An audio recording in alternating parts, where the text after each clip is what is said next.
How well do you really know the people on your team? I once heard the phrase, Starbucks are growing their business one cup of coffee at a time.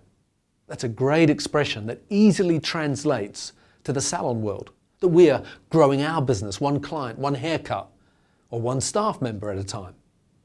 If you're serious about growing your business, you have to be serious about growing your people, and you can't grow them if you don't really know them. That's why it's essential that you have a formal appraisal at least once, if not twice a year, with everyone on your team.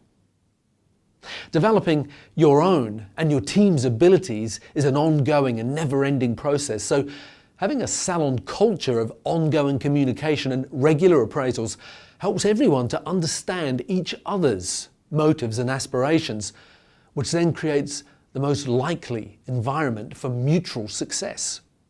So if the concept of one-to-one appraisals is not something that you're used to doing, here's 5 key points to help you get started.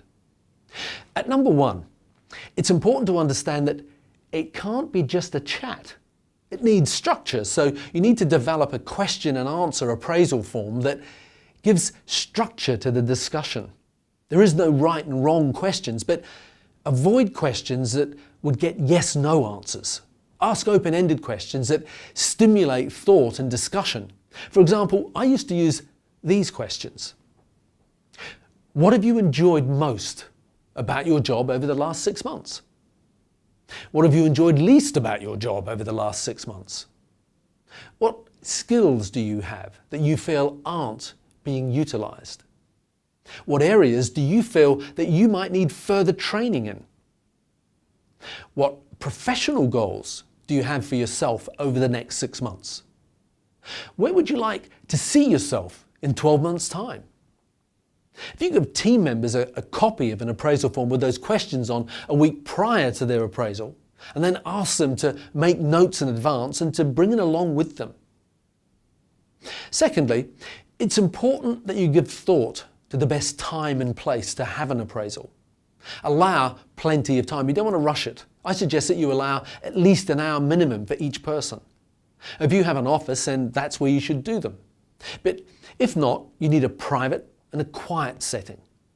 If you have to have it in a coffee shop, for example, at least make sure that you have a quiet spot to ensure that you're free of any distractions from clients or phones or passers-by, etc., as that destroys the flow of the discussion. Thirdly, it's important that appraisals should be a positive and motivating experience. All too often, employees view appraisals as a negative and they think that it's just going to be about being told off. Avoid the tendency to focus on reviewing all the negative occurrences that have happened over the last 6 months. I think that you're better off to deal with them as they happen, rather than wait for an appraisal. During appraisals, you don't ignore the negatives, but concentrate on the positives, concentrate on the future, and give the person you're talking to something to work for in the coming 6 months. Fourth, the appraisal is a time for you to listen. I mean, really listen. This is an important opportunity to let people communicate their feelings and ambitions to you.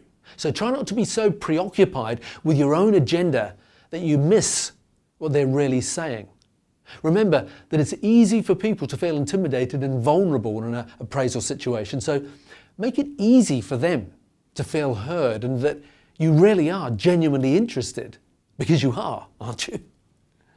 And my 5th point is to remind you that an appraisal is a two-way process, so ask them, what can I do to help you achieve your goals? What resources, what training, what other people, or maybe it's financial commitments that you need to make to give them the support they need to continually grow and to reach their goals.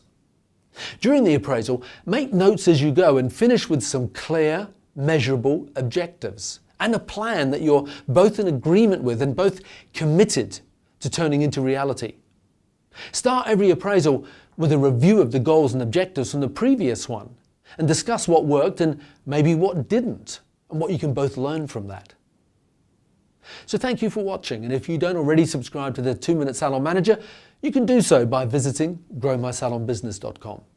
Have a great week.